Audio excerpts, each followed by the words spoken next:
একটা সময় আমাদের প্রত্যেকের জীবনেই আসে যখন আমরা বলে থাকি যে আমি তো অনেক দোয়া করছি, আমি তো অনেক দোয়া করলাম, কিন্তু কিছুই তো কবুল হচ্ছে না। আমি তো ঠিক পথেই আছি, কিন্তু তাও কেন পিছিয়ে যাচ্ছি? সবাই এগিয়ে যাচ্ছে আর আমি এক জায়গায় থেমে আছি। আল্লাহ কি আমার দোয়া শুনছেন না? বিশ্বাস করুন, এই হতাশ মুহূর্তটাই হচ্ছে আপনার ধৈর্যের সব থেকে বড় পরীক্ষা। আর এখান থেকেই শুরু হয় মহান রব্বুল আলামিনের পরিকল্পনা বোঝার সফর। মহান রব্বুল আলামিন সূরা আনকাবুতের মধ্যে বলেন যে তোমরা কি মনে করো তোমাদেরকে পরীক্ষা করা হবে না? আপনি সঠিক পথে আছেন বলেই আল্লাহ পাক আপনাকে একটু দেরিতে ফল দিচ্ছেন, কিন্তু সেটা অনেক বড় করে দিচ্ছেন। একবার ভেবে দেখুন, যখন সবকিছু আটকে যায় তখন সেটা কি দেরি নাকি প্রস্তুতি? আপনি হয়তোবা মনে করছেন যে আল্লাহ পাক দেরি করছেন, কিন্তু বাস্তবে আল্লাহ পাক আপনাকে তৈরি করছেন। আপনি যা চাইছেন, যেটা চাইছেন তার চেয়ে ভালো কিছু দেওয়ার জন্য আল্লাহ পাক আপনাকে প্রস্তুত করছেন। আপনাকে মূসা আলাইহিস সালামের একটি ঘটনা বলি। মূসা আলাইহিস সালাম নবুয়ত পান 40 বছর বয়সে, অথচ তিনি ছোটবেলা থেকেই আল্লাহ পাকের পছন্দের ছিলেন। আল্লাহ পাক বলেন যে আমি তোমাকে আমার জন্য তৈরি করেছি, সূরা তোহা 41। তার জীবনের প্রত্যেকটা দেরিই ছিল আল্লাহ পাকের প্রস্তুতির অংশ। কেন আল্লাহ পাক সবকিছু একসাথে দেন না? আমরা হয়তোবা এমনটা ভাবি, কিন্তু প্রকৃত অর্থে আমরা এখনো সেইভাবে সবকিছু নেওয়ার জন্য প্রস্তুত নই। আমরা যেটা চাইছি সেটা পেলে হয়তোবা আমরা সেটাকে সামলাতে পারবো না, কারণ আমরা ভাঙার মাঝেই ঘুরছি। সেই জন্যই আল্লাহ পাক আমাদেরকে অপেক্ষা করান, কখনো কখনো ধৈর্যের পরীক্ষা নেন, কখনো কখনো আমরা আল্লাহ পাকের উপরে বিশ্বাস রাখি নাকি হতাশ হয়ে পড়ি, রবকে দোষারোপ করি, এমন কিছুর পরীক্ষা নেন। আপনি নিজেও খেয়াল করেছেন যে দুঃখের সময়ে আপনি বেশি ইবাদত করেন, কান্নার সময়ে আপনি আল্লাহ পাককে বেশি স্মরণ করেন। এই সময়টা আপনাকে প্রস্তুত করা হচ্ছে, এই সময়টাতে আল্লাহ পাক আপনাকে প্রস্তুত করছেন। বিশ্বাস করুন, আল্লাহ পাক সর্বশ্রেষ্ঠ পরিকল্পনাকারী। তিনি আমাদের জন্য যেটা করেন, যতটুকু করেন আমাদের ভালোর জন্য করেন। আমরা যেটা চাইছি সেটা সবসময় আমাদের জন্য উপযুক্ত নাও হতে পারে। আপনি যেটা পাওয়ার জন্য কান্না করছেন, হতে পারে সেটা পাওয়ার পরে আপনার ক্ষতি হবে। আমরা তো এটার গ্যারান্টি দিতে পারি না যে আমরা যেটা চাইছি সেটা 100% পারফেক্ট, সেটাই সব থেকে সঠিক। মহান রব্বুল আলামিন সূরা বাকারার মধ্যেই এটাকে স্পষ্ট করে দিয়েছেন যে তোমরা এমন কিছু অপছন্দ করো যেটার মধ্যে তোমাদের ভালো রয়েছে। বিশ্বাস করুন, আল্লাহ পাক আপনার দোয়া ফেলে দেন না। তিনি সেটাকে ধরে রাখেন ঠিক সেই সময়ের জন্য যখন আপনি সেটা পেলে শুধুমাত্র খুশি নয়, বরং তৃপ্তিও পাবেন। আপনার দোয়া এখনো কবুল হয়নি তার মানে এটা নয় যে আপনি বাতিল হয়ে গেছেন। নিঃসন্দেহে আপনি আল্লাহর প্ল্যানের মধ্যেই আছেন, শুধু একটু ধৈর্যের প্রয়োজন। আমরা তো প্রায়ই বলি যে সব ঠিক হয়ে যাবে ইনশাল্লাহ, ধৈর্য ধরতে হবে। আপনি কি একবারও ভেবে দেখেছেন যে ধৈর্য মানে কি শুধুমাত্র চুপচাপ হাত গুটিয়ে বসে থাকা, নাকি সমস্ত কিছুকে মেনে নিয়ে সামনে এগিয়ে যাওয়া, সঠিক সময় সঠিক পরিস্থিতির জন্য নিজেকে প্রস্তুত করা? কোরআন এবং তাফসীর আমাদেরকে এটাই শেখায় যে সাবার মানে শুধুমাত্র চুপচাপ বসে থাকা নয়, শুধুমাত্র সহ্য করা নয়, বরং এটা হলো ঈমানি প্রতিরোধ। নিশ্চয়ই আমাদের আল্লাহ ধৈর্যশীলদের সাথেই আছেন। সূরা বাকারা 115। এখন প্রশ্ন হচ্ছে, এই ধৈর্যশীল কারা?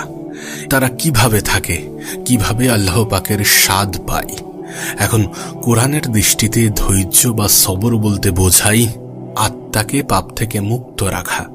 এটা শুধুমাত্র কষ্টের মুহূর্তে চুপ থাকা নয়, বরং সমস্ত অপরাধ থেকে নিজেকে বিরত রাখা এবং কঠিন সময়গুলোতে আল্লাহর উপরে ভরসা রেখে পরিস্থিতির মোকাবেলা করা। হয়তোবা কিছু মানুষ আমাকে অবহেলা করছে, কিন্তু আমি জানি আমার রব আমাকে দেখছেন এবং তিনি আমাকে অনেক বেশি ভালোবাসেন, আমাদেরকে অনেক বেশি ভালোবাসেন। এই বিশ্বাসটা রাখা উচিত, কারণ এটা কোনো কল্পনা, কোনো গল্প মিশ্রিত লাইন নয়, এটা বাস্তব, এটা সত্য। যদি ভালো না বাসতেন তাহলে এতটা আমরা তার থেকে দূরে থাকা সত্ত্বেও তিনি কেন আমাদেরকে রিজিক দিতেন, তিনি কেন আমাদেরকে ভালো রাখতেন, তিনি কেন আমাদেরকে সুস্থ রাখতেন? নিঃসন্দেহে এই সমস্ত কিছু প্রমাণ দেয় যে আমাদের রব আমাদেরকে অনেক বেশি ভালোবাসেন। ধৈর্য ধরা মানে কঠিন সময়গুলোতে ভেঙে পড়া নয়, বরং সবর করা। ধৈর্য মানেই হচ্ছে কঠিন সময়গুলোতে আল্লাহ পাকের উপরে বিশ্বাস রাখা, ভেঙে না পড়েও কাঁদতে পারা এবং অভিযোগ না করা। আমি আমার সমস্ত দুঃখ কষ্ট মহান রব্বুল আলামিনের কাছে শেয়ার করছি, আল্লাহ পাকের কাছে শেয়ার করছি। এই লাইনটি বলেছিলেন ইয়াকুব আলাইহিস সালাম, যিনি তার প্রিয় সন্তানকে হারিয়েও বলেননি যে আল্লাহ পাক কেন এমনটা করলেন। আপনার সফলতা দেরিতে আসছে, আপনার সাকসেস ডিলে হচ্ছে, তার মানে এমনটা নয় যে আপনি ব্যর্থ। এমনটা কেন ভাবছেন? হতে পারে আল্লাহ পাক আপনাকে ধৈর্যের ডিগ্রি দিচ্ছেন। ঠিক যেই সময়ে আপনি অপেক্ষায় থাকেন সেই সময়ে আল্লাহ পাক আপনাকে প্রস্তুত করেন। আপনি পরিশ্রম করছেন, আপনি ধৈর্য ধরছেন, আপনি নামাজ পড়ছেন, আপনি দোয়া করছেন, কিন্তু কিছুই হচ্ছে না। আপনার মনে হচ্ছে কিছুই হচ্ছে না, কিন্তু আল্লাহ পাক আপনাকে কি দেখছেন না? অবশ্যই তিনি দেখছেন এবং তিনি জানেন আপনার মনের মধ্যে কি চলছে, আপনি কি চান, এবং তিনি এটাও জানেন যে কোনটা আপনার জন্য উত্তম আর কোনটা আপনার জন্য উত্তম নয়। একটা কথা মনে রাখবেন, ধৈর্য মানে শুধুমাত্র চুপ থাকা নয়, আল্লাহ পাকের উপরে ভরসা রেখে চুপ থাকা, সঠিক সময়ের অপেক্ষা করা, নিজেকে ঠিক রাখা এবং সময় মতো ফল পাওয়ার আশা করা। বিশ্বাস করুন, আল্লাহ পাকের কাছে ধৈর্যশীল বান্দার জন্য আলাদা প্ল্যান থাকে। আপনার ধৈর্য কিন্তু বৃথা যায় না, যাবে না। আপনার নাম প্রত্যেকটা দিন আল্লাহ পাকের সামনে উঠছে, আপনি শুধু থামবেন না ইনশাআল্লাহ। আচ্ছা, আপনি কি কখনো এমন সময়ের মধ্য দিয়ে গেছেন যেখানে আপনি আপনার সবটুকু দিয়ে চেষ্টা করলেন কিন্তু হলো না, ভেঙে গেল? যেখানে আপনি কিছু চাইলেন, পেলেন না, বরং উল্টো বঞ্চিত হলেন এবং আপনার মনে হচ্ছে যে আপনি ব্যর্থ? কখনো কি এমন পরিস্থিতি আপনার জীবনে এসেছে? কিন্তু বিশ্বাস করুন, যদি আপনার জীবনে এমন সিচুয়েশনও আসে, তাহলে একটা কথা মনে রাখবেন যে আপনি ব্যর্থ নন। আর আপনি মনে করতেই পারেন যে আমি ব্যর্থ, কিন্তু বিশ্বাস করুন, কোরআন বলে যে ব্যর্থতা আপনার জন্য শ্রেষ্ঠ নিয়ামত। আল্লাহ বলেন যে তোমরা অনেক কিছু অপছন্দ করো, কিন্তু সেটার মধ্যে তোমাদের ভালো রয়েছে। সূরা বাকারা। অর্থাৎ আপনি যেটাকে ব্যর্থতা ভাবছেন, আল্লাহ পাক সেটা দিয়ে এমন কিছু শুরু করতে যাচ্ছেন যেটা আপনি এখন বুঝতে পাচ্ছেন না। তাওয়াক্কুলের আসল মানে কি? আমি চেষ্টা করার পরে ফল পাবো? না, বিষয়টা এমন নয়। তাওয়াক্কুল মানে হচ্ছে আমি চেষ্টা করব কিন্তু ফল আল্লাহ পাকের উপরে ছেড়ে দেব, কারণ তার পরিকল্পনাটাই সেরা। এটা সেই আত্মবিশ্বাস যেটা বলে আল্লাহ চাইলে এই ব্যর্থতা থেকেও কিছু সৃষ্টি করবেন। আপনি ভেবে দেখুন, নবীদের জীবনে ব্যর্থতার মুহূর্তগুলো কিভাবে সফলতার শুরু ছিল। ইউসুফ আলাইহিসসালামকে দেখেন, তিনি কূপে নিক্ষেপ হলেন, দাস হিসাবে বিক্রি হলেন, জেলে গেলেন, কিন্তু সেই জেলই তাকে রাজপ্রাসাদের দরজায় পৌঁছে দেয়, কারণ এটা আল্লাহ পাকের পরিকল্পনার অংশ ছিল। আপনাকে বেশি দূর যেতে হবে না, আপনি আমাদের প্রিয় নবী মুহাম্মদ সাল্লাল্লাহু আলাইহি সাল্লামকেই দেখেন না। তিনি তায়েফে পাথর খেলেন, বদর যুদ্ধের সংখ্যা ছিল কম, উহুদে ক্ষতিগ্রস্ত হলেন। এই সব কিছু দেখে মনে হয় যেন ব্যর্থতা, অথচ মহান রব্বুল আলামিন এগুলো দিয়েই তৈরি করেছেন সেই উম্মাহ যারা কিনা 23 বছরের মধ্যে গোটা পৃথিবীকে বদলে দিয়েছে। আপনার জীবনের ব্যর্থতাগুলো এটার প্রমাণ দেয় না যে সবকিছু শেষ হয়ে গিয়েছে। আপনি যেটাকে শেষ ভাবছেন, যেখানে শেষ ভাবছেন, মহান রব্বুল আলামিন হয়তোবা সেখান থেকেই আপনাকে প্রস্তুত করছেন নতুন এক যাত্রার জন্যে। শুধু আপনি আপনার জীবনের কোনো সিচুয়েশনে যেন আল্লাহ পাকের উপর থেকে বিশ্বাস হারাবেন না, যেন আল্লাহর পরিকল্পনার উপরে সন্দেহ করবেন না, কারণ আল্লাহর প্ল্যান সব সময় শ্রেষ্ঠ ছিল, শ্রেষ্ঠ আছে এবং শ্রেষ্ঠ থাকবে। একটা সময় আমাদের প্রত্যেকের জীবনেই আসে যখন আমরা বলে থাকি যে আমি তো অনেক দোয়া করছি, আমি তো অনেক দোয়া করলাম, কিন্তু কিছুই তো কবুল হচ্ছে না। আমি তো ঠিক পথেই আছি, কিন্তু তাও কেন পিছিয়ে যাচ্ছি? সবাই এগিয়ে যাচ্ছে আর আমি এক জায়গায় থেমে আছি। আল্লাহ কি আমার দোয়া শুনছেন না? বিশ্বাস করুন, এই হতাশ মুহূর্তটাই হচ্ছে আপনার ধৈর্যের সবথেকে বড় পরীক্ষা। আর এখান থেকেই শুরু হয় মহান রব্বুল আলামিনের পরিকল্পনা বোঝার সফর। মহান রব্বুল আলামিন সূরা আনকাবুতের মধ্যে বলেন যে, তোমরা কি মনে করো তোমাদেরকে পরীক্ষা করা হবে না? আপনি সঠিক পথে আছেন বলেই আল্লাহ পাক আপনাকে একটু দেরিতে ফল দিচ্ছেন, কিন্তু সেটা অনেক বড় করে দিচ্ছেন। একবার ভেবে দেখুন, যখন সবকিছু আটকে যায় তখন সেটা কি দেরি নাকি প্রস্তুতি? আপনি হয়তোবা মনে করছেন যে আল্লাহ পাক দেরি করছেন, কিন্তু বাস্তবে আল্লাহ পাক আপনাকে তৈরি করছেন। আপনি যা চাইছেন, যেটা চাইছেন তার চেয়ে ভালো কিছু দেওয়ার জন্য আল্লাহ পাক আপনাকে প্রস্তুত করছেন। আপনাকে মূসা আলাইহিস সালামের একটি ঘটনা বলি। মূসা আলাইহিস সালাম নবুয়ত পান 40 বছর বয়সে, অথচ তিনি ছোটবেলা থেকেই আল্লাহ পাকের পছন্দের ছিলেন। আল্লাহ পাক বলেন যে, আমি তোমাকে আমার জন্য তৈরি করেছি।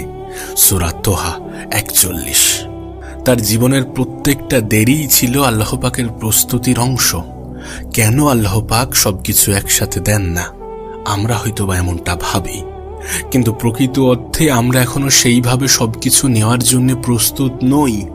আমরা যেটা চাইছি সেটা পেলে হয়তোবা আমরা সেটাকে সামলাতে পারবো না, কারণ আমরা ভাঙার মাঝেই ঘুরছি। সেই জন্যই আল্লাহ পাক আমাদেরকে অপেক্ষা করান, কখনো কখনো ধৈর্যের পরীক্ষা নেন, কখনো কখনো আমরা আল্লাহ পাকের উপরে বিশ্বাস রাখি নাকি হতাশ হয়ে পড়ি, রবকে দোষারোপ করি, এমন কিছুর পরীক্ষা নেন। আপনি নিজেও খেয়াল করেছেন যে দুঃখের সময়ে আপনি বেশি ইবাদত করেন, কান্নার সময়ে আপনি আল্লাহ পাককে বেশি স্মরণ করেন। এই সময়টা আপনাকে প্রস্তুত করা হচ্ছে, এই সময়টাতে আল্লাহ পাক আপনাকে প্রস্তুত করছেন। বিশ্বাস করুন, আল্লাহ পাক সর্বশ্রেষ্ঠ পরিকল্পনাকারী। তিনি আমাদের জন্য যেটা করেন, যতটুকু করেন, আমাদের ভালোর জন্য করেন। আমরা যেটা চাইছি সেটা সবসময় আমাদের জন্য উপযুক্ত নাও হতে পারে। আপনি যেটা পাওয়ার জন্য কান্না করছেন, হতে পারে সেটা পাওয়ার পরে আপনার ক্ষতি হবে। আমরা তো এটার গ্যারান্টি দিতে পারি না যে আমরা যেটা চাইছি সেটা 100% পারফেক্ট, সেটাই সব থেকে সঠিক। মহান রব্বুল আলামিন সূরা বাকারার মধ্যেই এটাকে স্পষ্ট করে দিয়েছেন যে, তোমরা এমন কিছু অপছন্দ করো যেটার মধ্যে তোমাদের ভালো রয়েছে। বিশ্বাস করুন, আল্লাহ পাক আপনার দোয়া ফেলে দেন না। তিনি সেটাকে ধরে রাখেন ঠিক সেই সময়ের জন্য যখন আপনি সেটা পেলে শুধুমাত্র খুশি নয়, বরং তৃপ্তিও পাবেন। আপনার দোয়া এখনো কবুল হয়নি তার মানে এটা নয় যে আপনি বাতিল হয়ে গেছেন। নিঃসন্দেহে আপনি আল্লাহর প্ল্যানের মধ্যেই আছেন, শুধু একটু ধৈর্যের প্রয়োজন। আমরা তো প্রায়ই বলি যে সব ঠিক হয়ে যাবে ইনশাল্লাহ, ধৈর্য ধরতে হবে। আপনি কি একবারও ভেবে দেখেছেন যে ধৈর্য মানে কি শুধুমাত্র চুপচাপ হাত গুটিয়ে বসে থাকা, নাকি সমস্ত কিছুকে মেনে নিয়ে সামনে এগিয়ে যাওয়া, সঠিক সময় সঠিক পরিস্থিতির জন্য নিজেকে প্রস্তুত করা? কোরআন এবং তাফসীর আমাদেরকে এটাই শেখায় যে সাবার মানে শুধুমাত্র চুপচাপ বসে থাকা নয়, শুধুমাত্র সহ্য করা নয়, বরং এটা হলো ঈমানি প্রতিরোধ। নিশ্চয়ই আমাদের আল্লাহ ধৈর্যশীলদের সাথেই আছেন। সূরা বাকারা 115। এখন প্রশ্ন হচ্ছে, এই ধৈর্যশীল কারা? তারা কিভাবে থাকে, কিভাবে আল্লাহ পাকের স্বাদ পায়? এখন কোরআনের দৃষ্টিতে ধৈর্য বা সবর বলতে বোঝায় আত্মাকে পাপ থেকে মুক্ত রাখা। এটা শুধুমাত্র কষ্টের মুহূর্তে চুপ থাকা নয়, বরং সমস্ত অপরাধ থেকে নিজেকে বিরত রাখা এবং কঠিন সময়গুলোতে আল্লাহর উপরে ভরসা রেখে পরিস্থিতির মোকাবেলা করা। হয়তোবা কিছু মানুষ আমাকে অবহেলা করছে, কিন্তু আমি জানি আমার রব আমাকে দেখছেন এবং তিনি আমাকে অনেক বেশি ভালোবাসেন, আমাদেরকে অনেক বেশি ভালোবাসেন। এই বিশ্বাসটা রাখা উচিত, কারণ এটা কোনো কল্পনা, কোনো গল্প মিশ্রিত লাইন নয়, এটা বাস্তব, এটা সত্য। যদি ভালো না বাসতেন তাহলে এতটা আমরা তার থেকে দূরে থাকা সত্ত্বেও তিনি কেন আমাদেরকে রিজিক দিতেন, তিনি কেন আমাদেরকে ভালো রাখতেন, তিনি কেন আমাদেরকে সুস্থ রাখতেন? নিঃসন্দেহে এই সমস্ত কিছু প্রমাণ দেয় যে আমাদের রব আমাদেরকে অনেক বেশি ভালোবাসেন। ধৈর্য ধরা মানে কঠিন সময়গুলোতে ভেঙে পড়া নয়, বরং সবর করা।